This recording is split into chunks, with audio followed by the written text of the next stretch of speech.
श्री दुर्गा नवरात्रि व्रत कथा 9 दिन जरूर करें। इस कथा का पाठ, सभी 9 देवियों की मिलेगी कृपा। नवरात्रि में माँ दुर्गा के 9 अलग अलग स्वरूपों की पूजा की जाती है। माँ दुर्गा को प्रसन्न करने के लिए नवरात्रि के दिन सबसे अच्छे माने जाते हैं। दरअसल इन दिनों जो भक्त सच्चे मन से माँ दुर्गा के सभी स्वरूपों की पूजा करता है, उसकी सारी इच्छाएं माँ दुर्गा पूरी करती है। 9 दिनों तक माता रानी की पूजा अर्चना के साथ आपको इस कथा का पाठ भी जरूर करना चाहिए। श्री दुर्गा नवरात्रि व्रत कथा करने से आपको सभी 9 देवियों की कृपा प्राप्त होगी।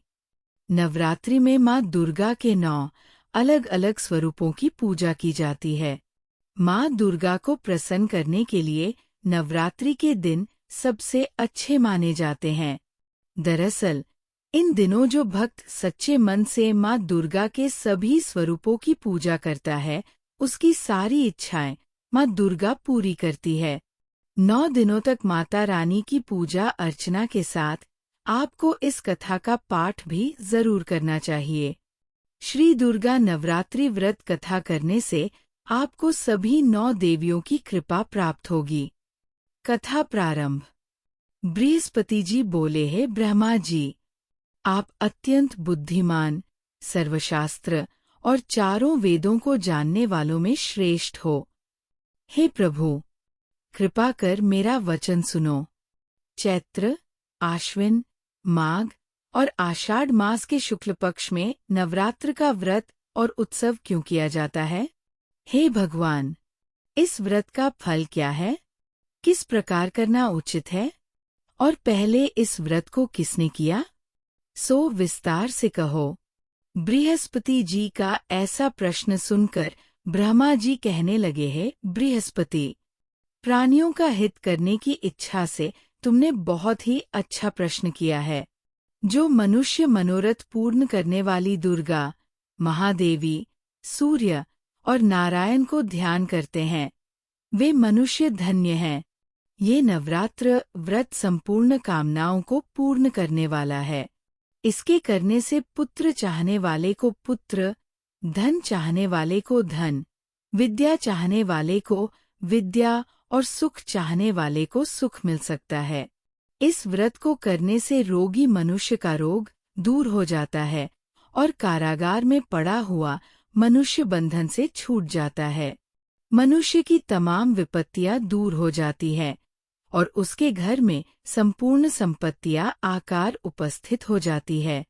बंध्या और काक बंध्या के इस व्रत के करने से पुत्र हो जाता है।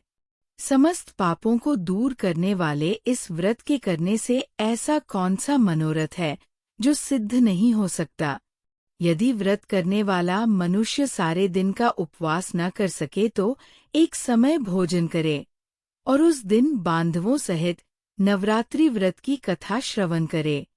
हे बृहस्पति, जिसने पहले इस महाव्रत को किया है, उसका पवित्र इतिहास मैं तुम्हें सुनाता हूँ। तुम सावधान होकर सुनो। इस प्रकार ब्रह्मा जी के वचन सुनकर बृहस्पति जी बोले हैं, ब्राह्मण, मनुष्यों को कल्याण करने वाले इस व्रत के इतिहास को मेरे लिए कहा। मैं सावधान होकर सुन रहा हूँ। आपकी शरण आए हुए मुझ पर कृपा करो। ब्रह्मा जी बोले, पीठत नाम के मनोहर नगर में एक अनाथ नाम का ब्राह्मण रहता था। वह भगवती दुर्गा का भक्त था। उसके संपूर्ण सद्गुणों से युक्त मानो ब्रह्मा की सबसे पहली रचना हो, ऐसी यथार्थ नाम वाली सुमति नाम की एक अत्यंत सुंदर कन्या पैदा हुई। वह कन्या सुमति अपने घर के बालकपन में अपनी सहेलियों के साथ क्रीड़ा करती हुए इस प्रकार बढ़ने लगी जैसे शुक्ल पक्ष में चंद्रमा की कला बढ़ती है। उसका पिता प्रतिदिन दुर्गा की पूजा और होम किया करता था। उस समय वह भी नियम से वहां उपस्थित होती थी। एक दिन वह सुमति अपनी सखियों के साथ खेलने लग गई और भगवती के पूजन में उपस्थित नहीं हुई। उसके पिता को पुत्री की ऐसी असावधानी देखकर क्रोध आया और पुत्री से कहने लगा कि हे दुष्ट पुत्री, आज प्रभात से तुमने भगवती का पूजन नहीं किया, इस कारण मैं किसी कुष्ठी और जय माता दी दरिद्र मनुष्य के साथ तेरा विवाह करूंगा। इस प्रकार कुपित पिता के वचन सुनकर सुमति को बड़ा दुख हुआ और पिता से कहने लगी कि हे पिताजी, मैं आपकी कन्या हूँ, मैं आपके सब तरह से अधीन हूँ, जैसी आपकी इच्छा हो मेरा विवाह कर सकते हो। होगा वही जो मेरे भाग्य में लिखा है, मेरा तो इस पर पूर्ण विश्वास है। मनुष्य न जाने कितने मनोरथों को चिंतन करता है, पर होता वही है जो भाग्य में विधाता ने लिखा है। जो जैसा करता है उसको फल भी उस कर्म के अनुसार ही मिलता है, क्योंकि कर्म करना मनुष्य के अधीन है, पर फल देव के अधीन है। जैसे अग्नि में पड़े हुए त्रिनदी उसको अधिक प्रदीप्त कर देते हैं, उसी तरह अपनी कन्या के ऐसे निर्भयता से कहे हुए वचन सुनकर उस ब्राह्मण को अधिक क्रोध आया। तब उसने अपनी कन्या का एक कुष्ठी के साथ विवाह कर दिया और अत्यंत क्रुद्ध होकर पुत्री से कहने लगा कि जाओ जाओ, जल्दी जाओ, अपने कर्म का फल भोगो। देखे केवल भाग्य भरोसे पर रहकर क्या करती है। इस प्रकार से कहे हुए पिता के कटु वचनों को सुनकर सुमति अपने मन में विचार करने लगी कि अहो, मेरा बड़ा दुर्भाग्य है जिससे मुझे ऐसा पति मिला। इस तरह अपने दुख का विचार करती हुई वह सुमति अपने पति के साथ वन चली गई और भयानक वन में कुशायुक्त उस स्थान पर उन्होंने वह रात बड़े कष्ट से व्यतीत की। उस गरीब बालिका की ऐसी दशा देखकर भगवती पूर्व पुण्य के प्रभाव से प्रकट होकर सुमति से कहने लगी कि हे ब्राह्मणी, मैं तुम पर प्रसन्न हूँ, तुम जो चाहो वरदान मांग सकती हो। मैं प्रसन्न होने पर मनोवांछित फल देने वाली हूँ। इस प्रकार भगवती दुर्गा का वचन सुनकर ब्राह्मणी कहने लगी कि आप कौन हैं जो मुझ पर प्रसन्न हुई हो। यह सब मेरे लिए कहा और अपनी कृपा दृष्टि से मुझ दासी को कृतार्थ करो। ऐसा ब्राह्मणी का वचन सुनकर देवी कहने लगी कि मैं आदि शक्ति हूँ और मैं ही ब्रह्मा, विद्या और सरस्वती हूँ। मैं प्रसन्न होने पर प्राणियों को दुख दूर कर उसको सुख प्रदान करती हूँ। हे ब्राह्मणी, मैं तुम पर तेरे पूर्व जन्म के पुण्य के प्रभाव से प्रसन्न हूँ। तुम्हारे पूर्व जन्म का वृत्तांत सुनाती हूँ, सुनो। तू पूर्व जन्म में निषाद, भील की स्त्री थी और अति पतिव्रता थी। एक दिन तेरे पति निषाद ने चोरी की चोरी करने के कारण तुम दोनों को सिपाहियों ने पकड़ लिया और ले जाकर जेलखाने में कैद कर दिया। उन लोगों ने तेरे को और तेरे पति को भोजन भी नहीं दिया। इस प्रकार नवरात्र के दिनों में तुमने न तो कुछ खाया और न जल ही पिया, इसलिए 9 दिन तक नवरात्र का व्रत हो गया। हे ब्राह्मणी, उन दिनों में जो व्रत हुआ उस व्रत के प्रभाव से प्रसन्न होकर तुम्हें मनोवांछित वस्तु दे रही हूँ। तुम्हारी जो इच्छा हो सो मांगो। इस प्रकार दुर्गा के कहे वचन सुनकर ब्राह्मणी बोली कि अगर आप मुझ पर प्रसन्न हैं तो हे दुर्गे, आपको प्रणाम करती हूँ। कृपा करके मरे पति के कोढ़ को दूर करो। देवी कहने लगी कि उन दिनों में जो तुमने व्रत किया था उस व्रत के एक दिन का पुण्य अपने पति का कोढ़ दूर होने के लिए अर्पण करो। मेरे प्रभाव से तेरा पति कोढ़ से रहित और सोने के समान शरीर वाला हो जाएगा। ब्रह्मा जी बोले। इस प्रकार देवी का वचन सुनकर वह ब्राह्मणी बहुत प्रसन्न हुई और पति को निरोग करने की इच्छा से ठीक है ऐसे बोली। तब तक उसके पति का शरीर भगवती दुर्गा की कृपा से कुष्ठहीन होकर अति कांतियुक्त हो गया, जिसकी कांति के सामने चंद्रमा की कांति भी क्षीण हो जाती है। वह ब्राह्मणी पति की मनोहर देह को देखकर देवी को अति पराक्रमी वाली समझकर स्तुति करने लगी कि हे दुर्गे, आप दुर्गत को दूर करने वाली, तीनों जगत का संताप हरने वाली, समस्त दुखों को दूर करने वाली, रोगी मनुष्य को निरोग करने वाली, प्रसन्न होने पर मनोवांछित वस्तु को देने वाली और दुष्ट मनुष्य का नाश करने वाली हो। तुम ही सारे जगत की माता और पिता हो। हे अम्बे, मुझ अपराध रहित अबला की मरे पिता ने कुष्ठ के साथ विवाह कर मुझे घर से निकाल दिया। उसकी निकाली हुई मैं पृथ्वी पर घूमने लगी। आपने ही मेरा इस आपत्ति रूपी समुद्र से उद्धार किया है। हे देवी, आपको प्रणाम करती हूँ। मुझ दीन की रक्षा करो। ब्रह्मा जी बोले कि हे बृहस्पते। इसी प्रकार उस सुमति ने मन से देवी की बहुत स्तुति की।